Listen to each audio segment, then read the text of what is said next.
Azərbaycan dilinə Ziya Bünyadova və Vasif Məmmədəliyevə aid olan bir tərcüməni oxuyuram. Quran-Kərimin 78-ci surə olan Nəbə surəsinin 33-cü ayəsi. Tərcüməni verirəm. Deyir, sinələri yenicə qabarmış, dolmuş, tumurcaqlanmış, gözəllikdə və məlahətdə bir-birinə bənzər həm yaşıd qızlar veriləcək cənnətdə. Yəni bunu, amma mənim tərcüməmdə odur ki, və kavaybən atrab sözünə nə orada sinə sözü var, nə qız sözü var. Heç bir aidiyyatı yoxdur buna.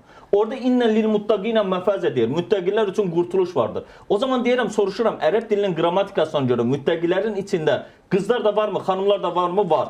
Varsa qızlara da qızlar mı veriləcək? Yəni bizim cənnət təsəvvürümüz budurmu? Üzr istəyirəm, başqa bir məsələlərə gəlir. Bir dəqiqə, yəni indi deyirsiniz tərcümə səhvdir. Əlbəttə. Bəs orijinalda nə veriləcək deyilir? Orijinalda verilib kavaybən atrab. Kavaybən atrab nədir? Baxın, ərəb dilində bir ayəni tərcümə ediriksə, kontekstdən çıxaranmarıq.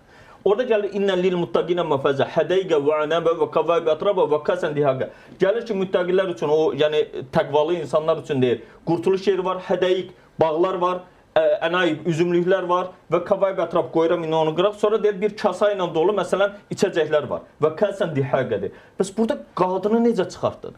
Kavaybən ətrafən orada əldə edilən, həmin o torpaqlardan, üzümlərdən əldə edilən məhsulların bir-birinə oxşar olmasından bəhs olunur. Niyə? Çünki ətraf sözü başqa ayələrdə də keçir. Torpaqdan əldə turab sözü oradan gələn bir sözdür. Baxın, bu tərcümələri biz necə eləyək?